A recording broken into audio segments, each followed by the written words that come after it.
Hello दोस्तों, मैं हूं जगदीश जोशी। आज के इस वीडियो में हम लोग डिस्कस करेंगे कि अगर हम लोगों को कोई डिजिटल टाइमर या फिर एनालॉग टाइमर को बाईपास करना हो तो वो हम लोग किस तरीके से करते हैं।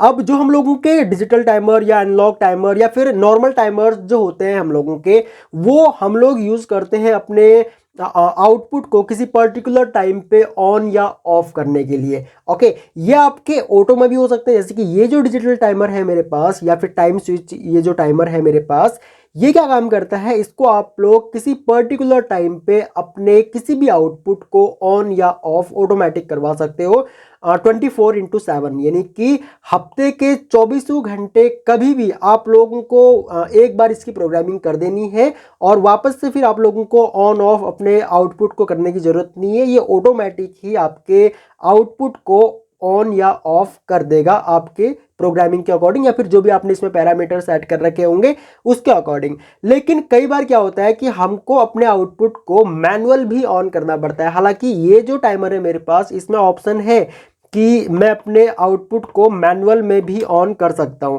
ठीक है। लेकिन बहुत से ऐसे आपको टाइमर्स मिलेंगे जिसमें आपको मैनुअल ऑन करने का ऑप्शन नहीं मिलेगा। जैसे कि यहाँ पे मेरे पास 24 आवर्स का मतलब एक एनालॉग टाइमर है। इसको हम लोग ज़्यादातर स्ट्रीट लाइट्स वगैरह में यूज़ करते हैं और कहीं पर भी आप लोग यूज़ कर सकते हो जहाँ पर भी आप लोगों को ये चाहिए हो कि भाई 24 घंटे में एक किसी पर्टिकुलर टाइम पे मेरा आउटपुट ऑन होना चाहिए और पर्टिकुलर टाइम पे ऑफ होना चाहिए। जैसे कि मान के चलो मेरा ये एक लैंप है, ये लैंप मेरे को शाम को 7 बजे ऑन हो जाना चाहिए और सुबह के टाइम पे, अगले दिन सुबह के टाइम पे 6 बजे ऑफ हो जाना चाहिए। तो ये एनालॉग टाइमर क्या काम करेगा, रोज सेम टाइम पे ऑन होगा और सेम टाइम पे ऑफ होगा, ठीक है। अब इस टाइमर को अगर मुझे बाईपास करना हो, मान के चलो इससे मैंने लाइट नहीं, मैंने कोई पंप लगा रखा है, कोई मोटर लगा रखी है और वो मुझे ऑन ऑफ करनी होती है, तो मान के चलो अगर मुझे कभी मैनुअल इसको ऑन करना हो तो वो मैं कैसे करूँगा।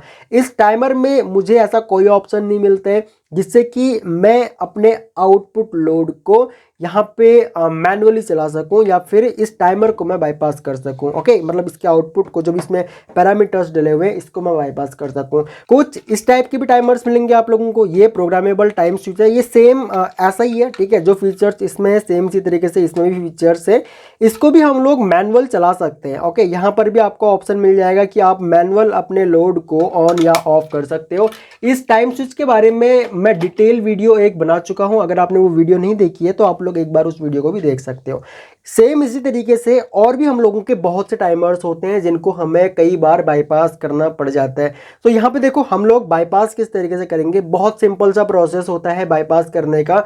अगर आपको कोई भी चीज़, सिर्फ टाइमर की बात नहीं हो रही है यहाँ पे, कोई भी चीज़ अगर आप लोगों को बाईपास करनी है, चाहे वो टाइमर हो, चाहे वो एमसीवी हो, आरसीसीवी हो या फिर अदर कोई आपका एमपीसीवी ओवरलोड रिले, कुछ भी अगर बाईपास करना है तो उसमें हमको करना क्या होता है, ये हम लोगों का इसका इनपुट आ रहा है लाइन और न्यूट्रल। हमको क्या काम करना है कि इस लाइन और न्यूट्रल को किसी थर्ड स्विच से, यानी कि किसी तीसरे स्विच की मदद से, वो आपका स्विच कोई सिलेक्टर स्विच हो सकता है, कोई एमसीबी हो सकती है, कोई आपका आरसीसीवी आरसीबी, जो भी आपके रिक्वायरमेंट के अकॉर्डिंग या फिर आपके लोड के अकॉर्डिंग आप लोगों को क्या काम करना है, इस इनपुट को किसी तीसरे स्विच की मदद से आपको आउटपुट के साथ में कनेक्ट कर देना है। अब इससे क्या होगा कि जब वो स्विच आपका एक्टिवेट होगा तो आपका ये टाइमर जो है वो बाईपास हो जाएगा। ये होता है बाईपास का सिंपल सा मतलब।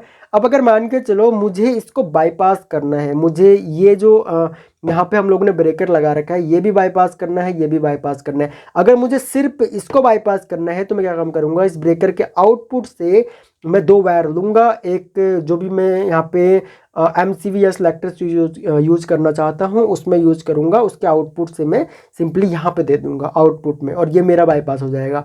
अगर मुझे इन दोनों को ही बाईपास करना है तो मैं क्या काम करूँगा, इनपुट से, जो ये इनपुट हमारी मेन इनपुट आ रही है लाइन और न्यूट्रल, यहाँ से मैं 2 वायर लूँगा, अपने एमसीवी या सिलेक्टर स्विच में दूंगा, उससे फिर मैं यहाँ पे ये आउटपुट को दे दूंगा, तो ये मेरा बाईपास हो जाएगा, ठीक है। इस तरीके से भी हम लोग यहाँ पे कर सकते हैं। अभी यहाँ पे देखो हम लोगों ने इसमें कुछ प्रोग्रामिंग की हुई है, वो मैं आपको दिखा देता हूँ। एक बार सेटअप पे जाओगे तो यहाँ पे देखो मेरा जो आउटपुट है वो मेरा 13:30 पे ऑन हो जाएगा और 13:33 पे यहाँ पे ये ऑफ हो जाएगा। तो 13:30 यानी कि 1:30 पे ऑन और 1:33 पे ये ऑफ हो जाएगा। ये ऑटो में है। अगर मुझे इससे पहले इसको ऑन करना है तो मैं अभी इसको इससे पहले ऑन नहीं कर सकता, हालांकि मैं यहाँ से मैनुअल से कर सकता हूँ। लेकिन अगर मान के चलो ये हमारा कोई ऐसा टाइमर होता जिसपे हम मैनुअल में ऑन नहीं कर सकते, वहां पे हम लोग क्या काम करते हैं, एक यहाँ पे एक और ब्रेकर यूज कर लेते। ठीक है, अब यहाँ पे ब्रेकर यूज करना है, नॉर्मल आपने स्विच यूज करना है या फिर सिलेक्टर स्विच यूज करना है, वो डिपेंड करता है कि आपका लोड कितना है। अगर मेरा मान के चलो यहाँ पे कोई मोटर लगी हुई है, कोई पंप लगा हुआ है या फिर कोई अदर हैवी लोड लगा हुआ है, तो उस केस में मुझे यहाँ पे कोई ब्रेकर ही यूज करना पड़ेगा। कोई एमसीबी यूज कर लो, आरसीसीबी, आरसीबी हो, ठीक है, वो आप लोग अपने अकॉर्डिंग यूज कर सकते हो। अगर सिर्फ नॉर्मल इस टाइप का लैंप है तो नॉर्मल आप लोग स्विच यूज कर लो, सिलेक्टर स्विच वगैरह यूज कर लो, वो आपका काम चल जाएगा। तो मैं अभी एक काम करता हूँ, इसको कनेक्शन करके बाईपास करके आपको दिखाता हूँ, फिर मैं आपको यहाँ पे समझाता हूँ। अब यहाँ पे देखो मैंने क्या काम किया हुआ है, ये जो ब्रेकर है मेरा, इसको मैंने इनपुट सप्लाई दे दी है। ठीक है, ये मेरा मैन इनपुट आ रहा है, यहाँ पे टेस्टर पे आप लोग देखोगे सप्लाई मेरे को शो हो रही है, ये न्यूट्रल है और ये लाइन है। ठीक है, यहाँ पर देखो इनपुट में आ गया। अब अगर मान के चलो मेरे को अपना ये टाइमर बाईपास करना हो तो वहां पे मैं क्या काम करूंगा, अब अपने इस ब्रेकर को ऑन कर दूंगा, क्योंकि इसके आउटपुट से मैंने क्या काम किया, जो टाइमर का आउटपुट सेक्शन है यानी कि जो लोड वाला सेक्शन है ना, लाइन और न्यूट्रल वाले टर्मिनल, यहाँ पे मैंने क्या काम किया, लाइन, ये लाइन वायर यहाँ पे कनेक्ट कर दी, न्यूट्रल वायर मैंने यहाँ पे कनेक्ट कर दी। अब अगर मैं इस ब्रेकर को यहाँ पे ऑन करता हूँ तो आपको देखने को मिलेगा कि ये जो मेरा लैंप है वो मेरा लैंप यहाँ पे ऑन हो चुका है।